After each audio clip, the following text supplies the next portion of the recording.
ऐसा है कि ये बात सही है कि 60 साल जिन लोगों ने शासन किया उन्होंने किसान की परिभाषा ही बदल दी, क्योंकि किसान का मतलब गरीब।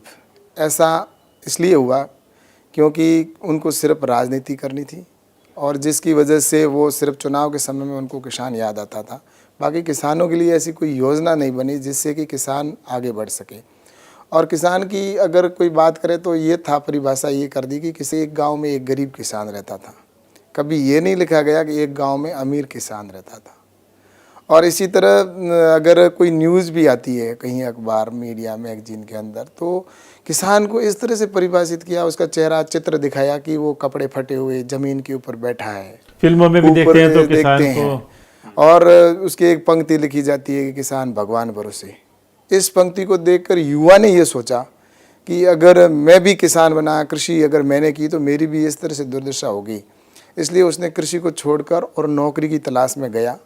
लेकिन अब हमारे प्रधानमंत्री जी ने जिस तरह से किसानों के लिए योजनाएं बनाई है और जीरो बजट फार्मिंग, एफपीओ के द्वारा फूड प्रोसेसिंग यूनिट के माध्यम से जो पढ़े लिखे किसान युवा हैं, जो वास्तव में अच्छी उन्होंने शिक्षा प्राप्त की है और वो अभी इस कृषि की ओर आकर्षित हुए हैं, और जिसकी वजह से मैं ये मान सकता हूँ कि आने वाले टाइम के अंदर जो एक समय उत्तम खेती थी, मध्यम व्यापार था और नौकरी को लास्ट में लोग पसंद करते थे, लेकिन अब मुझे पूरा विश्वास है कि आने वाले समय के अंदर युवा है वो खेती की ओर आकर्षित होगा और नौकरी को छोड़ना चाहेगा। मैंने कई ऐसे मेरे अभी युवाओं से मेरा मिलना हुआ है जिन्होंने आरएएस की नौकरी या आईएएस की नौकरी करते हुए उन्होंने नौकरी को छोड़ के और कृषि की ओर गए और उनका एफपीओ के माध्यम से उनके बहुत बड़ा काम कर रहे हैं। और खेती ही देश को, क्योंकि भारत कृषि प्रधान देश है और इसके अंदर खेती से हम बहुत कुछ आने वाले समय में देश के लिए काम कर सकते हैं।